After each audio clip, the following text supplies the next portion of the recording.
En Rancagua, tus soluciones están en repuestos y goma. Encuentra todo en gomas, cañerías y productos de calidad para tu auto, maquinaria y mucho más, siempre con la mejor atención. Visítanos en Ignacio Carrera Pinto 1150 Local 1, en pleno corazón de Rancagua. Y si prefieres, contáctanos al +56 979 75 55 60. Repuestos y goma, confianza y calidad que te acompañan en cada camino.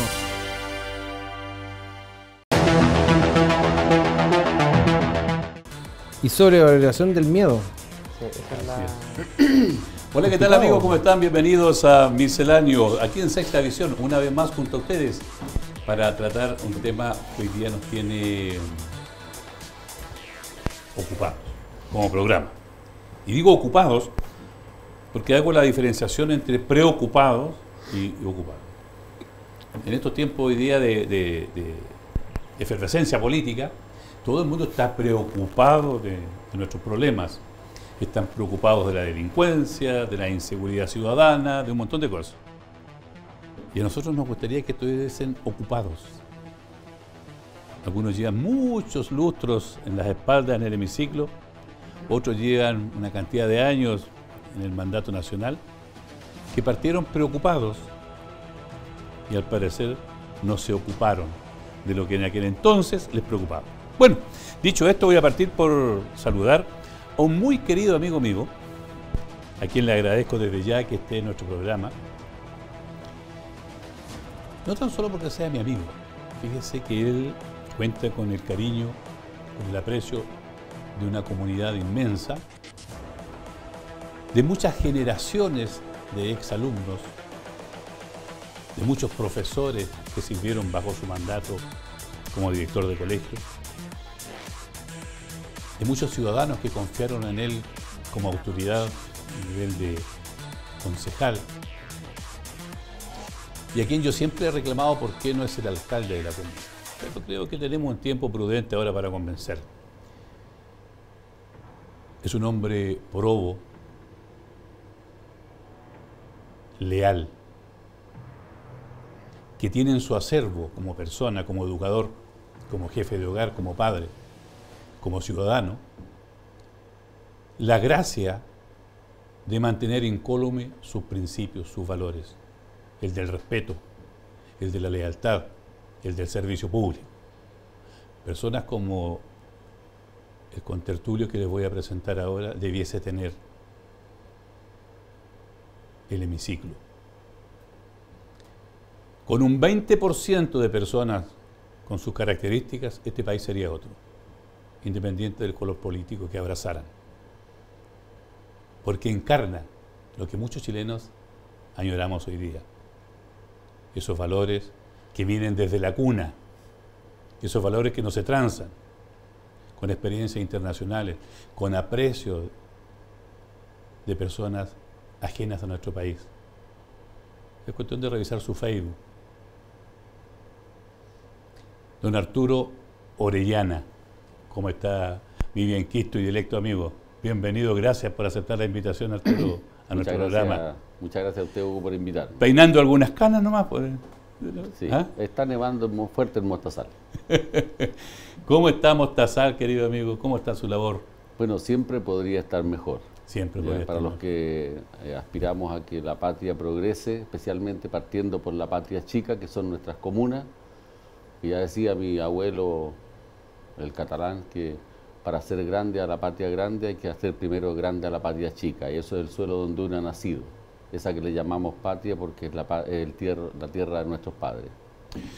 Don Arturo, ¿tiene alguna pildorita?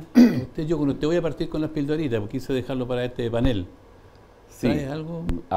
Abusando de su buena voluntad siempre, quiero referirme a dos cosas, a dos fechas importantes que ha tenido el mes de agosto.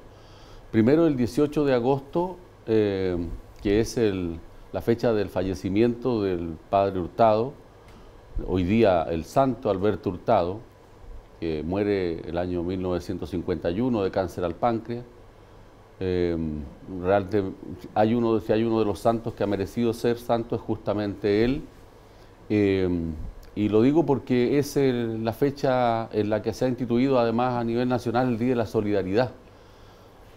Solidaridad que, y parto abriendo fuego con las polémicas, porque sigue la solidaridad teniendo un tufillo a caridad todavía en nuestro país. La solidaridad significa justicia en la práctica, más que solamente caridad. Él reprochaba mucho eso. Él fue el primero que le habló fuerte a la propia iglesia, le habló muy fuerte al Estado, le habló fuerte a las clases sociales, a las clases políticas. Él fue el que preparó sindicatos, el que le dio educación a los obreros, sacó niños debajo de los puentes, creó el Hogar de Cristo el año 1944, lo que lo llevó a ser tildado por la propia magistratura de la Iglesia Católica como un cura comunista, nada más lejano. Era integrante del Partido Conservador, por si acaso alguien se ha metido en su biografía. Y lo segundo que me gustaría también con mucho dolor señalar, que hay una fecha que debiera estar plantada a fuego en el cuerpo de los chilenos, marcada a fuego en el cuerpo de los chilenos. Es el 20 de agosto, que es el natalicio de nuestro libertador Bernardo Higgins, que de no ser por los esfuerzos que hace el Instituto Higginiano en Rancagua y a sus alrededores, simplemente pasaría desapercibido. Digo esto porque con la restricción de los planes de estudio, con la falta de afecto y de aprecio por muchos maestros hoy día, y de no ser por algunos pocos profesores reencarnados seguramente en algún profesor normalista, no tendríamos todavía, obviamente, esa fecha que hoy día no está grabada a fuego en nuestra carne, sino que pasa a ser una especie de timbre de agua nomás, por decirlo, porque poco se nota. Así que quisiera destacar estas dos fechas, Hugo, porque son dos fechas que debiéramos celebrar con mucha fuerza y nos duele hoy día ver cómo apenas se nombran. Así es. Gracias, Arturo. Mire, usted comprenderá que lo que yo planteé al inicio del programa no son loas.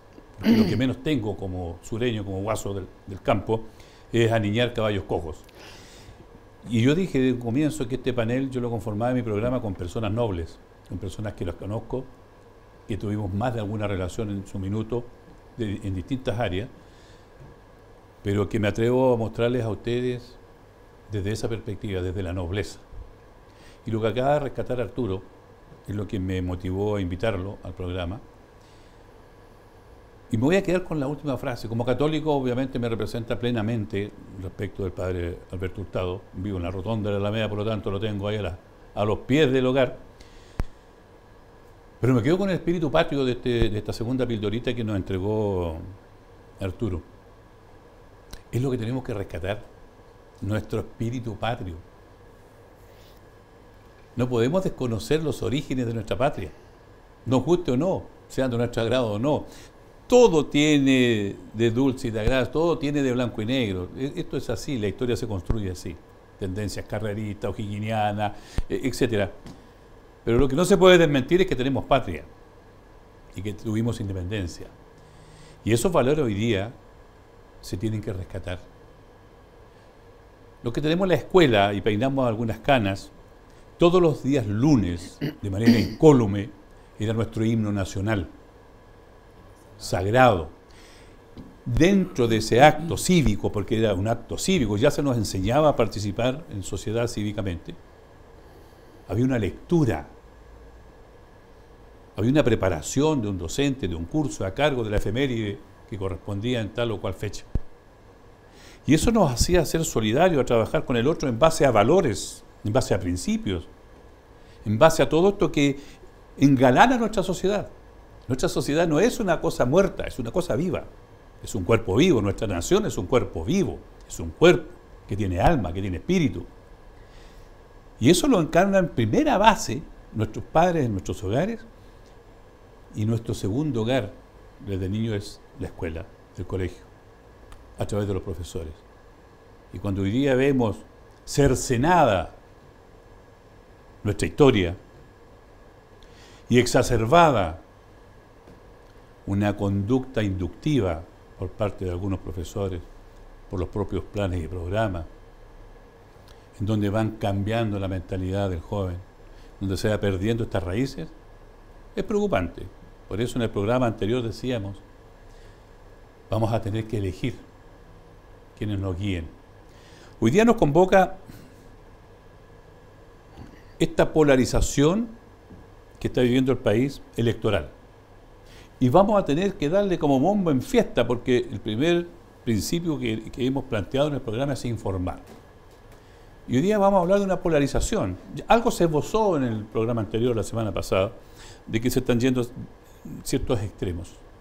Pero todo esto tiene una causa, y es la que hoy día, a través del panel, vamos a intentar dilucidar.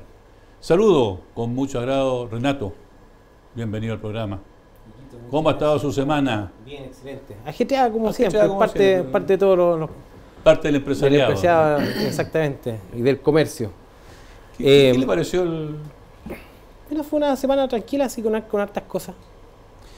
Con hartas cosas para bien y para mal. Usted que tiene algunas canitas ya también, pero no Sí, se las podemos quitar. estaba poniendo atención. Yo todavía soy de esa generación de izar la bandera junto con el canto del himno en una fila ahí.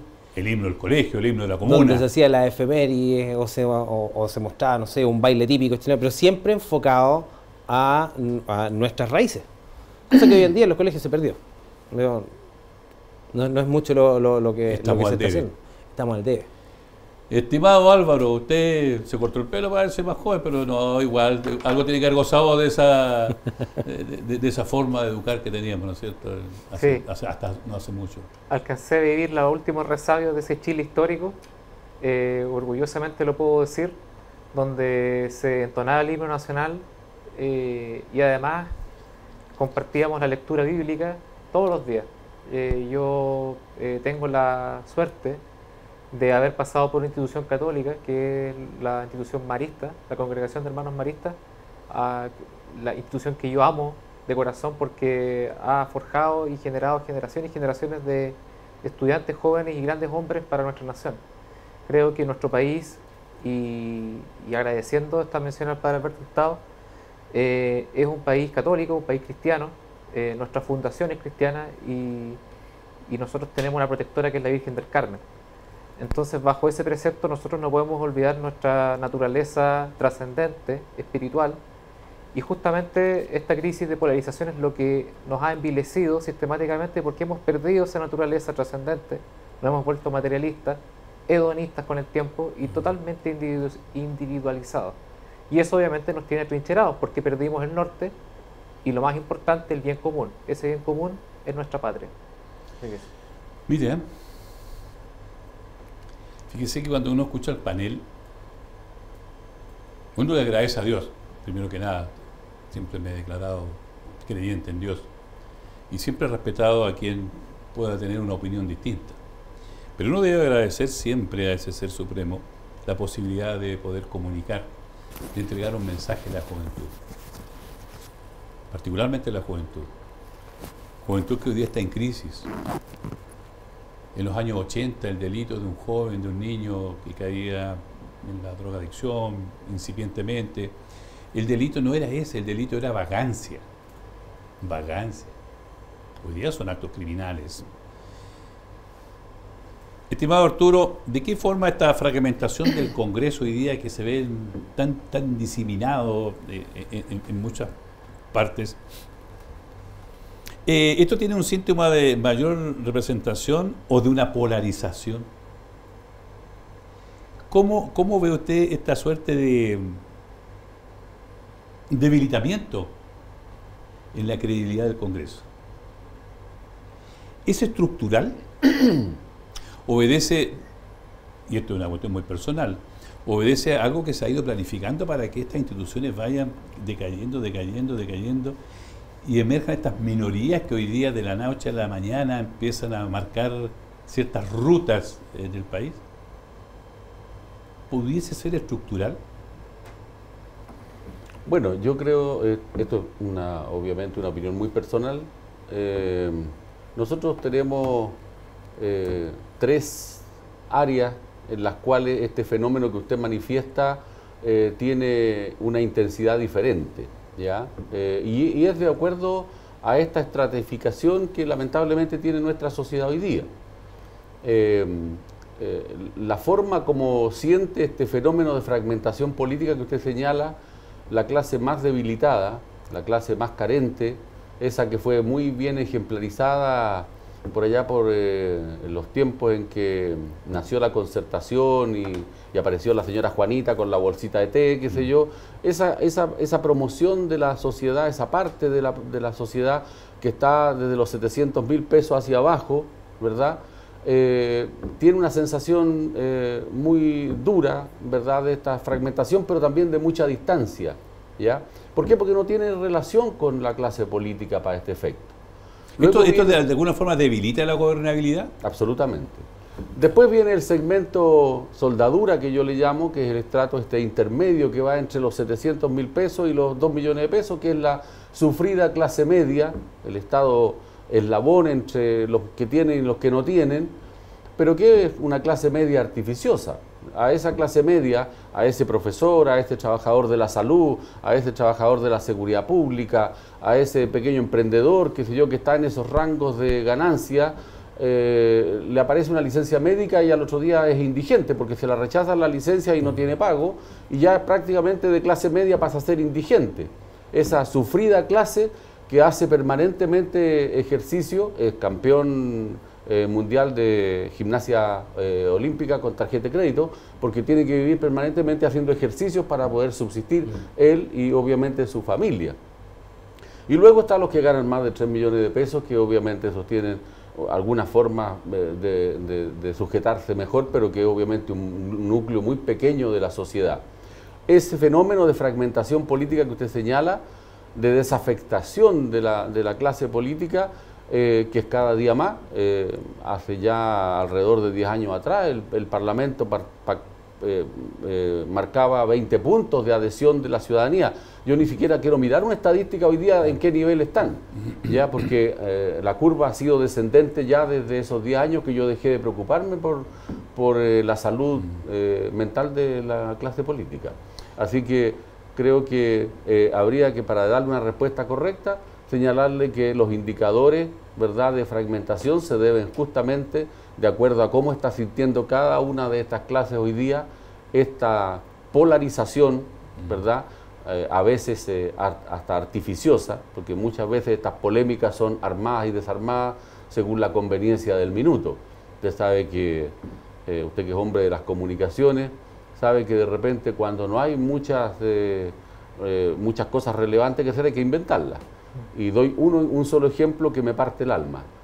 La delegación deportiva de Chile en las últimas semanas de los Juegos Olímpicos, preolímpicos, qué sé yo, de las juveniles, Paraguay tuvo resultados espectaculares. Sí, sí. Ya una hemorragia de medallas de oro, plata y bronce, qué sé yo, y simplemente no apareció en ninguna parte por el conflicto con Independiente de Avellaneda. Correcto. Entonces usted verá si los problemas a veces son los reales o simplemente es de acuerdo a lo que pasa en el día a día. Siguiendo en esa línea, estimado Renato, ¿esta polarización obedecerá a una línea ideológica real o simplemente es una polarización emocional, como de alguna forma nos señala Arturo, mediática nomás?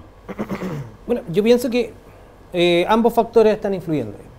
Por un lado tenemos, como decía Arturo, una polarización más mediática, más en función de. Y por otro lado tenemos que la política como tal, la fragmentación que se generó, pasamos de, en 2017 eran algo de 14 partidos políticos y terminamos con 32, o sea, prácticamente lo duplicamos. ¿Qué es lo que pasa? Que dentro de ese espectro de distintos pensamientos, no llegamos a un punto en común. Y también hubo mucho de izquierda, radical, anarquista, y de mucha derecha, radical. Y no anarquista, sino que, ¿cómo se llama? Como nacionalista. Entonces, todo eso se nos fuimos a los extremos, dado el mismo problema que siempre hablamos, que es el tema de la inseguridad. Y esa misma inseguridad generó que se fragmentara tanto la política en ese tiempo por el mismo descontento que había hacia.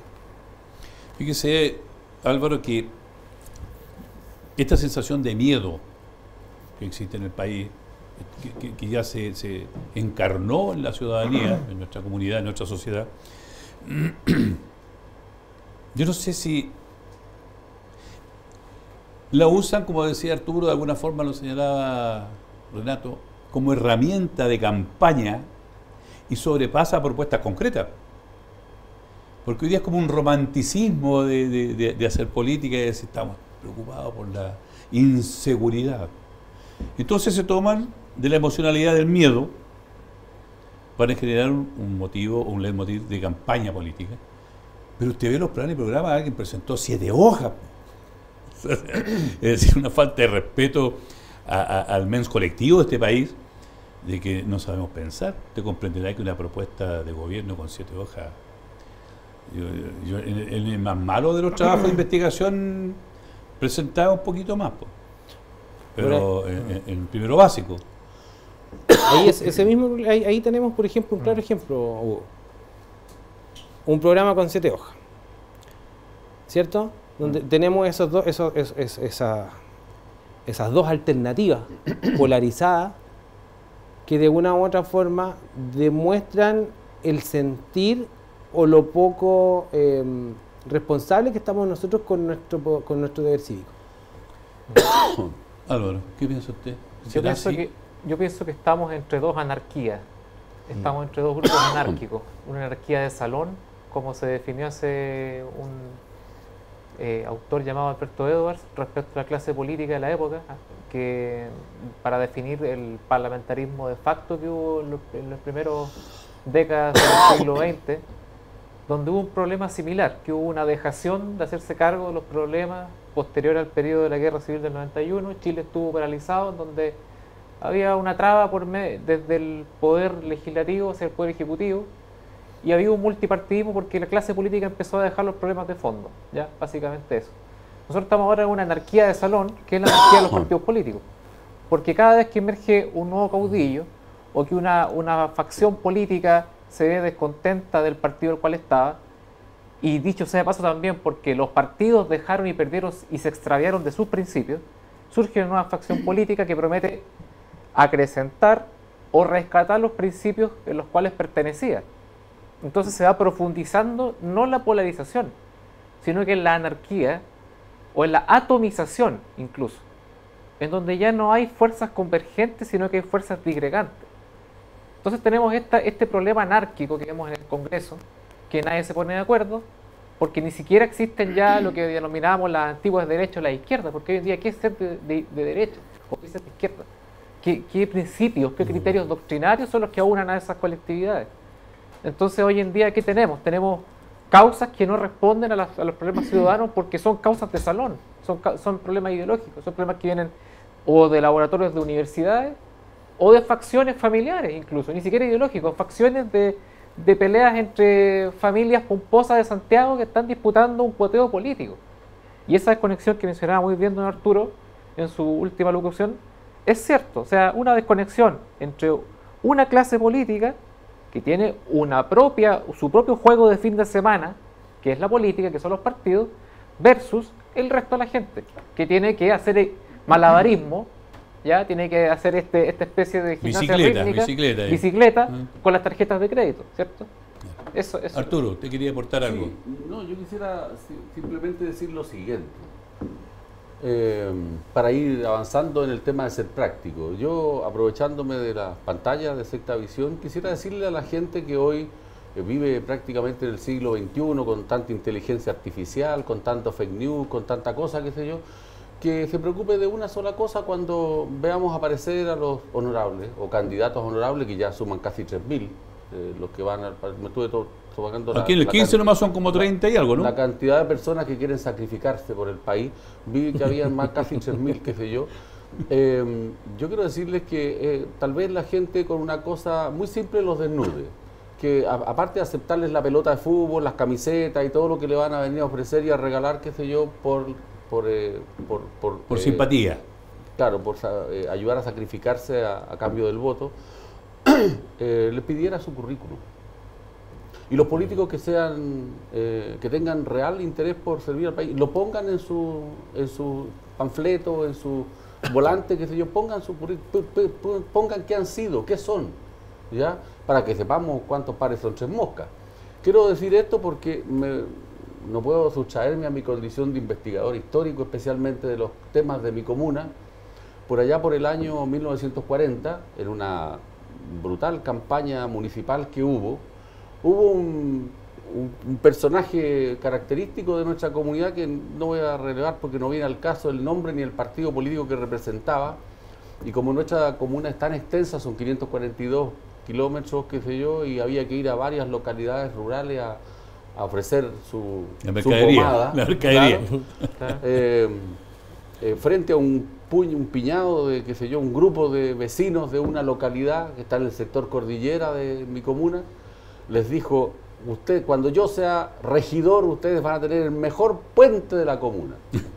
Y uno de los parroquianos le gritó, pues si aquí no hay río, les hacemos un río, dijo el candidato. Entonces yo digo, de esa calidad tenemos hoy día políticos, son capaces de inventar un problema para solucionárselo a la gente. Entonces yo le pido a la gente que sea un poco más desconfiada y le pida el currículum a aquel que se presenta a solucionar nuestros problemas. Aquí estamos, fíjense ustedes, tratando estos temas eso, dentro de lo coloquial, lo que acaba de plantear Arturo. Es así, es así y será. Pero hoy día, con toda la fuente de información que tenemos hoy día, podemos desnudar esto en el corto plazo.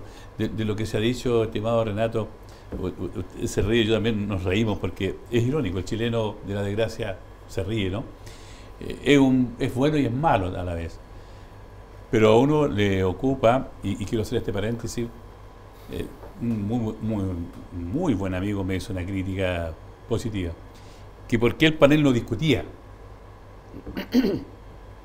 Como programa, nuestro principal objetivo no es generar odiosidades. Aquí han existido de izquierda, del centro, de todos los sectores políticos, gente que participa en política, empresarios. No es el tema confrontacional, se trata de aportar. Los medios de comunicación también tenemos una responsabilidad en esto, de educar, de entregar, de ser un aporte a la sociedad, particularmente en mi caso como profesor, a la juventud. Ustedes escuchan al panel desde su empirismo, desde su acervo, lo que es, estimado Renato. Sí, lo que pasa es que somos quienes somos, como digo yo. Entonces uno tiene que ser siempre la persona que es íntegra, aquí es la que quiere aquí. ¿Y dónde está el problema que se genera hoy en día? Volviendo al tema de la politización y la segregación que se está generando, es que a ti te ofrecen algo, a Álvaro le ofrecen otra cosa, acá a don Arturo le ofrecen otra cosa, pero de todo lo que ofrecen no hacen nada. Y ese es el problema, que la sociedad y en general nosotros como votantes perdemos la capacidad de decidir si realmente sirve o no sirve a aquel futuro honorable. Por ejemplo, en el caso de acá, que estaba comentando recién, alrededor de 3.000 candidatos en el país. 3.000 candidatos, pues viejo, o sea. ¿Y cuántos son los cupos en total? 155. 165. ¿Y se renuevan todos? Claro. ¿Todos? ¿Ah? ¿Se renuevan todos en esta vara? Sí, pues. Entonces... Sí, pues.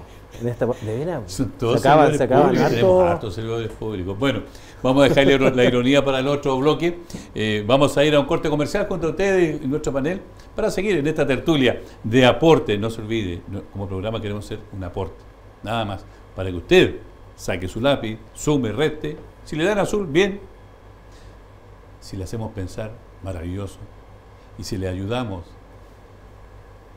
a la responsabilidad del voto, cualquiera sea su responsabilidad, le ayudamos a que lo haga con la autoridad de estar informado, de tener opinión, esa decisión sea sabia. La decisión es suya. Vamos y volvemos. En Rancagua, la tradición y la confianza tienen nombre, Repuestos Sergio, una empresa familiar que continúa el legado de don Sergio. Te espera con lo mejor en accesorios, ferretería y repuestos vehiculares multimarca. Calidad, atención personalizada y precios justos, todo en un solo lugar. Visítanos en Ignacio Carrera Pinto, 1080 Rancagua. ¿Tienes dudas? Escríbenos al WhatsApp Más 56 993 45 90 84. Sergio Repuestos. Confianza que se hereda. En Windows System estamos comprometidos contigo, con la calidad y con hacerlo siempre mejor. Cada proyecto que realizamos está marcado por la transparencia, el profesionalismo y el respeto por tus tiempos y tu inversión. Desde el primer contacto hasta la instalación final, nos aseguramos de brindarte una asesoría técnica personalizada, directamente en terreno para poder ayudarte a tomar las mejores decisiones para tu hogar o tu proyecto. Porque más que instalar ventanas, construimos confianza. Deja tus proyectos en manos de expertos. Confía en Windows System. En Rancagua, tus soluciones están en repuestos y goma. Encuentra todo en gomas, cañerías y productos de calidad para tu auto, maquinaria y mucho más, siempre con la mejor atención.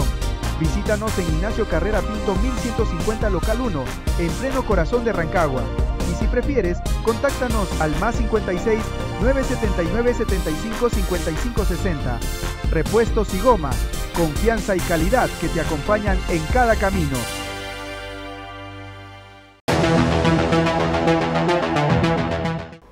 Sí, porque pasan a ser justamente Y ya estamos de regreso junto a ustedes aquí en Misceláneo, junto a nuestro panel hoy día en un programa entretenido. Hoy día, en esta segunda parte, en este segundo bloque, vamos a hablar respecto de lo que de alguna forma se enunció en el primer bloque, pero ahora en relación al Congreso mismo, al hemiciclo, esta fragmentación que existe en el hemiciclo y algo que yo le he llamado la dictadura de las minorías. Usted dirá, ¿cuál es dictadura de minoría? Lo vamos a analizar junto al panel. Estimado, voy a partir con usted, estimado Renato. Dice la pregunta, esta fragmentación del Congreso, porque está fragmentado claramente, decía Arturo recién, 3.000 candidatos de buena voluntad para ir a cosechar como 16 millones de pesos todos los meses por 4 años, es una tremenda lucha de servicio público, maravilloso. Pero está fragmentado, y digo, dictadura de las minorías. Somos dictadura del miedo. La dictadura del miedo. Finalmente eso es lo que está generando. Se está generando un miedo. Los mismos partidos políticos y los políticos antiguos de carrera están cayendo ante el miedo a ser impopulares. Así lo veo yo. Finalmente ¿Hay una representación mayoritaria en el Congreso? ¿O hay? Yo fíjese que tengo, por eso lo puse a discutir. Yo siento que hay una suerte de dictadura porque hoy día cualquiera se separa, genera una bancada y empiezan a gobernar, pues, y marcan la línea editorial, digo yo, en la parte legislativa. Es preocupante. Y lo imponen. Y cuando se impone, yo digo, puede ser dictadura, no sé, para el debate del panel. Tal cual. Tal cual. Bueno, tenemos el caso, por ejemplo, hace poco tiempo, que lo que pasó con la democracia cristiana a nivel latinoamericano, la suspendieron a la democracia cristiana chilena. ¿Por qué? Porque transgredieron sus principios valóricos. En función de una minoría. En función de una minoría. ¿Para qué? Para buscar gobernabilidad. O para buscar un coteo político. Para asegurarse poderse ver el celular en el tiempo. Porque su conservación pareciera estar en decadencia al no... Yo hice el ejercicio, me coloqué en los zapatos de ese partido y dije, claro, si no hacen lo que hicieron, el riesgo de quedar afuera era gigante, pero hoy día, por eso digo que son mercachifles de la política, se sientan a negociar. Entonces ya usted no vota por un demócrata cristiano o un PPD, un PS puro, sino que es la representación de lo que cada uno en forma particular negocian en contra de lo que yo pienso y siento. Lo correcto quizás sería, si voto por un socialista, el socialista tiene una línea. No sé si puede ser la mejor, la podemos discutir, pero tiene una línea. Pero cuando ese socialista se sienta a pensar con 5 más para que su línea sea modificada, no va a salir la línea original que yo sentí y me representaba. Álvaro. Sí, exactamente. ¿Usted ha sufrido un poco en el último tiempo? Un poco, pero no creo que sufrimiento sea la palabra. Creo que más que nada rabia. Pero todo queda relegado a a lo que es este juego fin de semana llamado política. Pero claro, exactamente hay un problema de falta de principios, lo que mencionaba Renato recién con el tema de la democracia cristiana. Por ejemplo, un partido histórico, uno de los partidos más antiguos de nuestro país y que tuvo un éxito bastante rotundo a nivel electoral en los años 60 y después en la década de los años 90.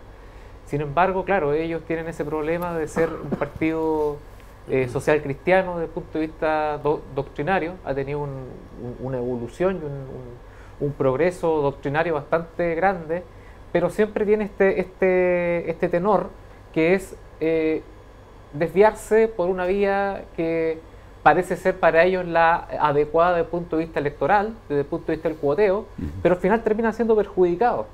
¿Por qué? Bueno, primero perjudican al país porque le conceden espacio, a mi humilde juicio, a fuerzas políticas que son perjudiciales para el país, a minorías muy ruidosas e ideológicamente muy agresivas con los intereses nacionales, siendo que la democracia cristiana es un partido de vocación democrática. Y en ese sentido surge el imperio de las minorías. ¿Por qué minorías? No tan solo minorías ideológicas, sino que minorías de facciones e intereses personales. ¿Por qué? Porque es una política que se discute entre cuatro paredes. Es una política que se discute entre el cuoteo político. Tú a qué vas, a qué no vas, y finalmente se entregan principios, y principios nobles. Yo no tengo la menor duda de que en la democracia cristiana hay gente con principios nobles y valientes, pese a que yo no soy demócrata cristiano, pero hay gente valiente ahí. Sin embargo, otra cantidad de personas concede sus principios por intereses de facciones. Entonces ahí tenemos quién pierde finalmente el país, porque se desfondan fuerzas históricas bastante valiosas en pos de fuerzas minoritarias que son, para mi gusto, bastante corrosivas para lo que es el tejido democrático y republicano de nuestro país. Arturo, usted como profesor de historia, ¿no es cierto? Voy a apelar al currículum. ¿Qué tan fragmentado está el Congreso hoy día en relación a periodos históricos anteriores, dentro de la historia del Congreso? Mire, yo lamento ser no tan elegante ni tan versado como mis contertulios que me acompañan en el panel. A pesar de los pergaminos que usted me echa, yo trato de ser un poquito más folclórico en esta materia porque sé que nos dirigimos a una audiencia que está deseosa de escuchar más o menos en forma clara estas diferencias. Claro. Yo lamento decir folclóricamente, como le anuncié ya, que aquí en este tema hay mucho de transvestismo político. Lamento usar la palabra, transvestismo. O sea, aquí simplemente hay unos que se visten con ropa de otros, qué sé yo, con todo el respeto que le tengo a los transvestis, para obviamente enfrentar a la comunidad. Y acá mi colega daba un ejemplo muy clásico y lo ilustro con respecto a la democracia cristiana, de quien también tengo muy buenos recuerdos por un capítulo que me voy a permitir relatar. Mi abuelo, exiliado, catalán, español, exiliado por la guerra española, qué sé yo, la guerra civil, volvió a buscar a sus hermanos y lo tomó de nuevo preso Franco y lo dejó preso, qué sé yo, y mi madre imploró y una vez a la semana iba a La Moneda a pedir audiencia con don Eduardo Frei Montalva para que intercediera de alguna manera él o su señora, doña María Ruiz Tagle, desde Cáritas para que se lo trajeran. Bueno, don Eduardo fue a mi casa, a mi humilde morada en Mostazal. Yo tenía 12 años, qué sé yo, cuando llegó allá con don Bernardo Leito, le dijo: señora, usted ha ido tantas veces a catetear a La Moneda que cuando yo voy al matrimonio de la hija de Franco, cuando vuelva me traigo sí o sí a su padre. Y cumplió. Y eso en mi casa generó una cosa notable, ¿ya? Pues bien, esa democracia cristiana que fue capaz de asegurar que iba a gobernar 30 años porque estaba enquistada en el corazón de la clase media y de la gente humilde, de los campesinos, que hizo una fuerte reforma agraria bien hecha, qué sé yo, a diferencia de la que vino después. Esa clase media, esa democracia cristiana, democracia y cristiana, o sea, católica, cristiana, qué sé yo, etcétera, etcétera. Es decir, esa democracia cristiana hoy día no tiene tapujo en votar a favor del aborto. Entonces ahí es cuando se arranca de los principios y tenemos demócratas cristianos que entonces son travestis porque se van a vestirse con ropa de otras tiendas políticas que sí están de acuerdo con el aborto, que son más laicas, que son más ateas, qué sé yo, como se les quiera llamar, y entonces se visten de eso, ¿ya? Y también gente que es de derechas, ¿ya? Que se define como de derechas, pero también pololea con fulano, sutano, qué sé yo, dándose una especie de partido versión fruna del partido original, ¿ya? Por eso digo, lamento no ser tan decoroso ni tan académico para decir lo que digo, pero un poco para que la gente de a pie me entienda.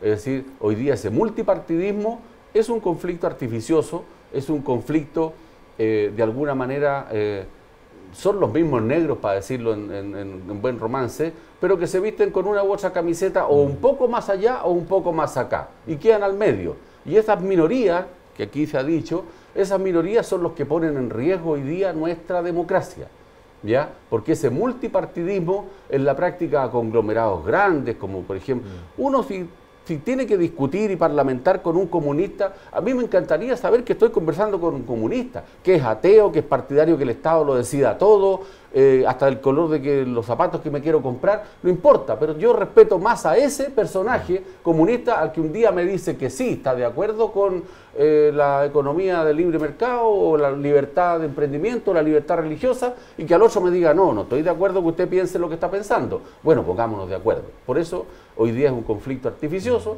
que genera estas minorías, que son versiones frunas de los partidos originales y que son transvestis de la política. Entonces, querido Renato, de lo que tú tomabas adelante, para nada es saludable esta multiplicidad de partidos que existe hoy día. De ninguna forma representa el conglomerado nacional del país, ¿no es cierto?, del ciudadano, que somos la mayoría de los chilenos. Es un exceso, entonces. Y los que algo conocemos de la historia sabemos que el vicio nace a través del exceso. Si yo consumo un vasito de vino en el día, en el almuerzo, bien. Pero si yo caigo en el exceso de que sea una botella de vino, voy a entrar al vicio. Y el vicio no me va a llevar a ningún lado. Su opinión, querido... Tal cual como lo dice usted. Qué mejor palabra para utilizar, que es un vicio. La política finalmente se le transforma en un vicio, pero en un vicio de poder. A lo mejor estoy siendo redundante en el tema, pero finalmente eso es lo que pasa. Entonces, como decía acá don Arturo, se dan vuelta la chaqueta. No importa, mira, yo tengo claro que no sé, que estoy en contra del aborto. Pero, chuta, tenemos que llegar a un consenso. ¿Ya? Entonces tenemos distintos pensamientos y distintos partidos políticos dentro de una misma mesa de negociación que finalmente son del mismo color político, pero tienen distintos matices. Y esos distintos matices entre ellos no se logran poner de acuerdo, y finalmente donde cae en este caso el político que tiene claro su norte, pero tiene un partido político que le dice, pare. Nosotros tenemos que ir como conglomerado y tenemos que avanzar por el pueblo y para el pueblo. Y ahí se nos mezcla un poco la... Yo creo que eso le ocurrió, Renato, a la ADC. Porque la ADC, tal como lo ha señalado Arturo y de alguna forma lo esbozaba Álvaro, la ADC viene del extremo conservadurismo de este país. Si la historia es historia, no la podemos obviar. La falange, sí. La falange, ¿no es cierto?, que nace justamente para un poco bajar los decibeles, pero de esa área. Por eso el expresidente Frey en su declaración dice que él no traiciona sus principios.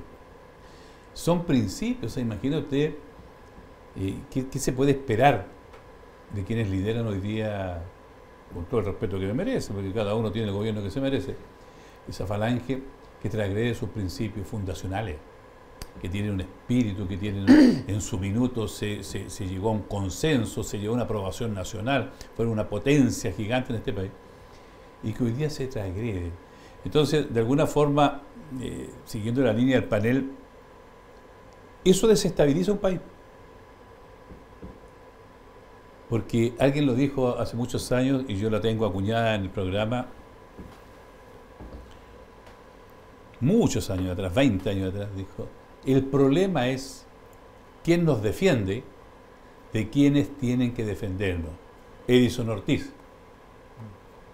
Lo señaló en el programa y yo la he mantenido siempre, y hoy día me hace mucho sentido, estimado Álvaro, esa frase. Sí.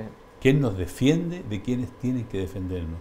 Sí, el problema del vacío de poder que genera esta atomización del poder político y esta anarquía política, por la sencilla razón de que aquí hay una frase que ha imperado o que se inoculó desde hace por lo menos 10, 15 años por parte de los estos colectivos, estos movimientos sociales, de que la sociedad civil se gobierna, se tiene que autogobernar, esta soberanía del popular. Y la verdad es que a mí siempre me ha parecido redundante esa frase, o me ha parecido un tanto vacía, porque la masa, la gente en sí misma no se gobierna por sí sola. La gente, hay una tendencia natural de la sociedad humana a la jerarquía. Nosotros le entregamos una autoridad o poder a una fuerza para que conduzca la sociedad hacia un puerto. Está el poder político, ¿ya? Está el poder de las Fuerzas Armadas o el poder armado, ¿ya? Está el poder de la iglesia, pero siempre nosotros nos resguardamos bajo el alero de una institucionalidad que conduzca a la sociedad hacia un puerto. Como la sociedad civil no se puede gobernar a sí misma, nos quedan por defecto esas instituciones. Las Fuerzas Armadas está acá, por otro lado está el poder político. Si nosotros estamos viendo que el poder político no es capaz de llegar a acuerdos y está atomizada y no es capaz de accionar decisiones frente a cuestiones de emergencia nacional, como lo es, por ejemplo, la inmigración masiva y descontrolada, o como lo es, por ejemplo, el conflicto en ciernes de la Araucanía, que eso a mucha gente nos parece ajeno porque queda lejos, son 500 kilómetros de la zona central, pero hay gente que duerme con casco, hay gente que está desesperada en las noches porque les pueden quemar un terreno, y lo más terrible y criminal es que tienen que seguir pagando con contribuciones, porque el Estado, que abandonó a esa gente, a esas comunidades, de esos propietarios que trabajaron y estuvieron generaciones para obtener ese terreno, les quema sus terrenos porque el Estado no llega ahí, pero igual las contribuciones, ahí sí que llega el Estado. Entonces, frente a esto, vemos que la clase política no se hace cargo, el narco parece que tiene más poder muchas veces que el Estado, ¿ya? Entonces, frente a esto nos queda este vacío de poder que es bastante peligroso, porque le puede dar el espacio a una fuerza autoritaria, política, que emerja dentro de la clase política, una fuerza minoritaria, pero con el poder de organización política, ¿ya? Un partido político en particular que puede llegar al poder, por ejemplo, en el próximo gobierno, un partido organizado que sí tiene claro cómo gobernar, en el sentido de que sí tiene clara la doctrina que tienen y hace rato que quieren llegar al poder, y lo intentaron hacer durante el estallido social de 2019. O la otra opción son las fuerzas de orden y seguridad, que frente a ese vacío de poder podemos volver a hacer lo que pasó hace 50 años. Entonces, aquí lo que nos queda es llamar a la clase política a tomar esa conciencia de que si ellos, que son los mandatados a conducir el país, no se ponen de acuerdo, esto queda entregado a su suerte y el país queda entregado a lo que venga. Arturo, la ciudadanía podría sentir de que su voto, su derecho a elegir se diluye en función de lo que aquí hemos conversado respecto de que con tantas colectividades políticas que existen hoy día, la gobernabilidad sin estas mayorías es poco clara. Por eso ofrecemos cosas en campaña y después son incapaces de cumplirse. Sí, a ver, yo creo que hoy día, como está el mapa político, como se dice conceptualmente, hay no solamente por razones obvias, por los compromisos incumplidos, ni por el retraso, porque ha habido retraso, o por lo menos no avance en el último tiempo, esto genera una desafección, pero esa desafección no solamente se refiere a esto, sino que se refiere también a la forma en cómo se presentan con esta multiplicidad de partidos y la multiplicidad de candidatos. Y voy a traer a colación la elección del último Consejo Regional y de la última Gobernación Regional. Voy a referir a ese punto para ilustrar lo que tú señalas. ¿Qué dice? Porque uno conversa con los apoderados, conversa con amigos, conversa con gente del populo crasso, como dicen los italianos, del pueblo en general. ¿Ya? Le decía yo, ¿por quién va a votar para gobernador? Entonces ubicaban a 3 o 4, de esos 3 o 4. ¿Ya? Y para consejero regional, no sé, hay marco cualquiera o lo dejo en blanco. Y si ustedes se fijan y analizan las cifras, es justamente del universo electoral que tiene la región, ¿ya? Y no es porque sea ignorancia electoral, porque la gente sabe, la gente de a pie, como usted dice eufemísticamente, sabe dónde está la derecha, la izquierda y el centro, sabe más o menos por dónde van, a pesar de que hoy marea un poco, qué sé yo, estos múltiples partidos chicos que han aparecido, ¿verdad? Y que a veces meten harta bulla también y qué sé yo, y denostan de repente a los antiguos próceres en esta materia. De hecho, eso se ha traducido en caída de personas que se consideraban intocables en esta región.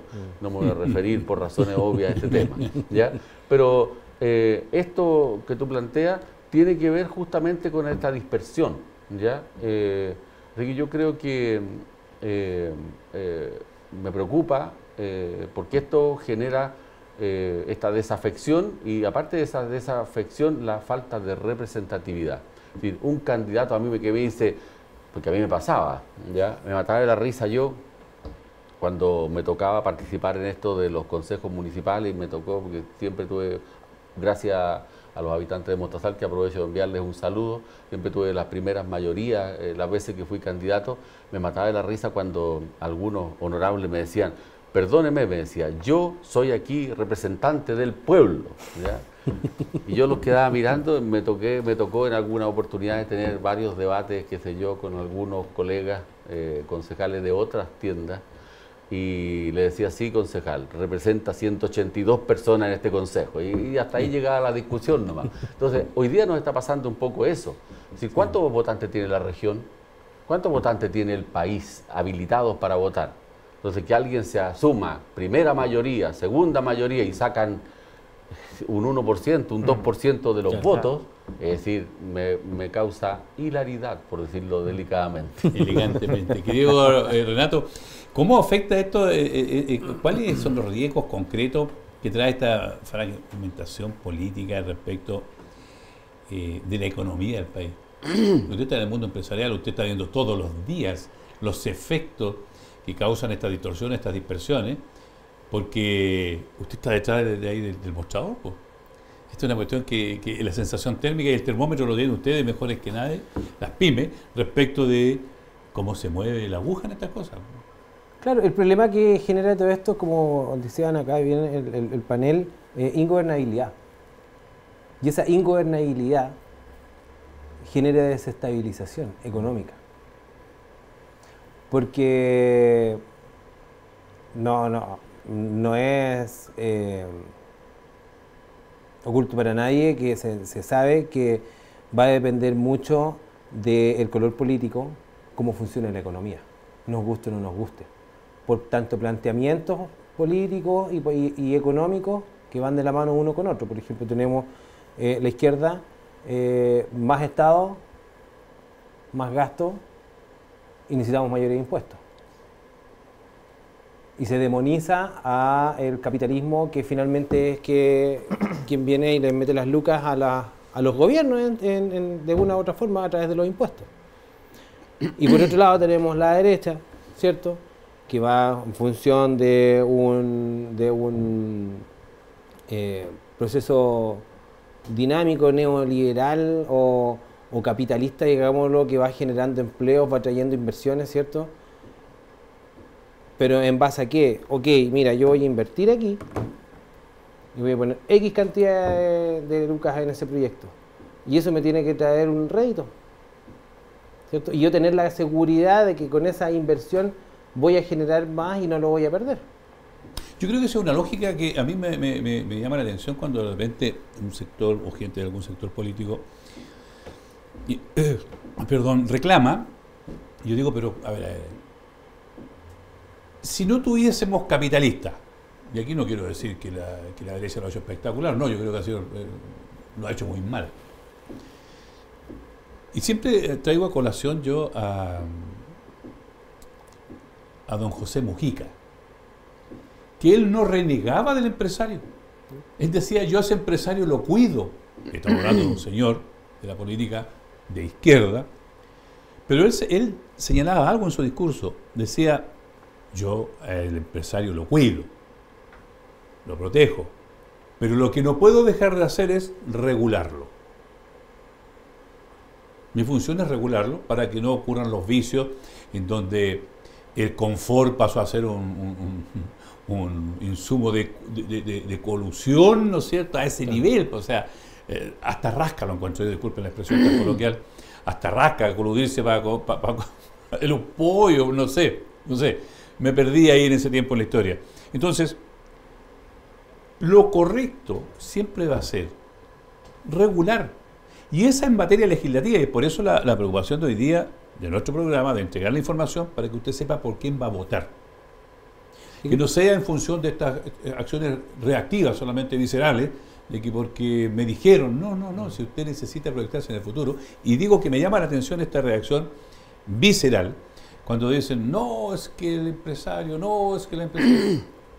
Pero sin eso no podríamos hacer nada. Si por eso Mujica era muy claro y decía, yo a ese señor lo cuido porque tiene la capacidad, tiene la sapiencia, tiene la experiencia que yo no la tengo de generar empleos. Arturo, ¿usted quería aportar algo? Sí, bueno, aquí yo sé que me voy a granjear también la antipatía de muchos amigos. Y aproveche de ocuparlo en la despedida, Arturito, porque nos pilló el dios crono y tenemos que irnos despidiendo.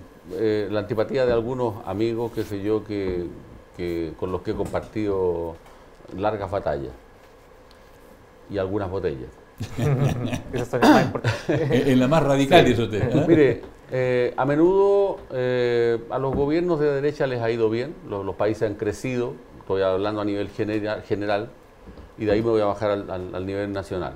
Les ha ido bien, o sea, los países crecen, se multiplican las riquezas, etcétera, etcétera. La pregunta entonces, ¿por qué esos gobiernos pierden? Por una razón muy simple, ¿ya? Porque primero para hacer un cumpleaños hay que tener una torta, y cuando la torta está hay que repartirla. El problema de las derechas está justamente en la repartición de las tortas. Pero más que en la repartición de las tortas de los que están invitados, es de los propios. Porque la gente de derechas, como se le llama en otras partes de las latitudes del mundo, son muy malos pagadores con quienes creen en ello. Con la gente que es de su propia colectividad, con los que los llevaron al poder, después obviamente le dan la espalda. Entonces, tal vez como tema pedagógico para mis amigos o ex amigos después de este programa de la derecha, cuando sean gobierno, cuando sean poder, no se olviden de los que los pusieron allí. Bueno, ahí está el problema que ha generado la fragmentación que tenemos hoy en día, política. Mire, si es cuestión de sumar y multiplicar nomás. Por ejemplo, tú decías, disculpa, Huito, tú hacías recién un alcance con respecto a lo que decía Pepe Mujica. Yo cuido al empresario, pero lo regulo. Y ahí es donde está el problema. Y no es problema, es cómo vas a regular. Porque cuando tú regulas un mercado, deja de ser un mercado libre. Entonces, es cómo lo vas a regular y hasta dónde lo vas a regular para que tenga ese dinamismo y se autorregule solo. Lo que pasa es que la regulación que plantea Mujica es en base a las leyes. Sí. Fíjese usted, ¿por qué se coluden? Porque la ley lo permite. Pero si la ley le pusiese cotas, podrían extenderse hasta donde la ley lo permite. Pero si la ley le permite al empresario decir de que en lugar de exigirle un 100, le pide un 20, el empresario va a cumplir con el 20.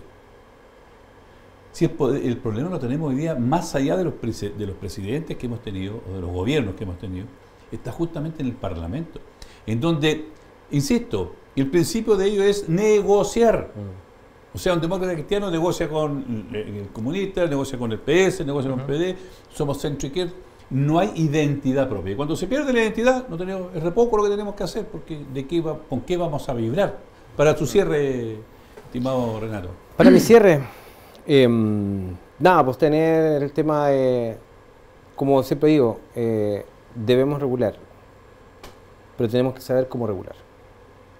Sí, efectivamente, han existido colusiones y las colusiones son por falta de regulación. Pero aquí viene otro problema. Que no se cumplen las leyes.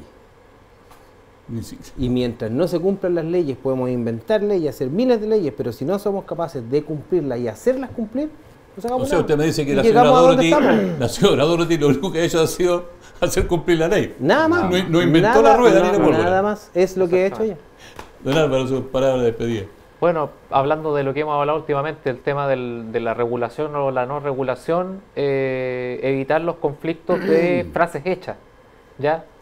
Porque de repente están las modas políticas y la izquierda, por ejemplo, acuñó el término de fin al lucro para la revuelta del 2011. Y está esta cosa de estatista, de que demonicemos a los empresarios son todos unos aprovechadores. Entonces aparecen estas quimeras, ¿ya?, que hace que la política se fanatice.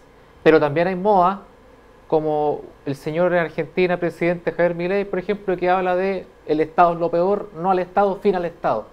Yo soy de derecha, me considero de derecha, pero de una derecha republicana, ya histórica que tenemos en Chile. No tenemos por qué mirar modelos ajenos y foráneos. Tenemos nosotros una derecha fantástica, fabulosa del siglo XIX, que construyó esta república, que construyó este país, una derecha nacional y patriota, y que piensa por sobre todas las cosas en el bien común. Eso es lo importante. Entonces, dejemos las peleas ideológicas y las frases hechas y concentrémonos en el bien común, que es lo que nos tiene que vincular. El bien común o el común de los bienes, como decía Arturo. Arturito, ¿tenía algo que ocultar? Sí, solamente para ser consecuente con mi apertura, decir que a la patria no hay que amarla por grande, fuerte ni poderosa, como decía don Bernardo Higgins, sino porque es la nuestra. Y con esa palabra de cierre a nuestro querido amigo Arturo Orellana, Miquel. Estamos despidiendo nuestro programa el día de hoy. Agradecerle a ustedes la sintonía, por supuesto, la paciencia que tienen para vernos, escucharnos. Y hoy día quisimos darle a una mirada técnica y una mirada ciudadana a lo que está ocurriendo en nuestro país. Nos encontramos la próxima semana aquí en Misceláneo en Sexta Visión. Que estén muy bien. Gracias por la sintonía. Gracias.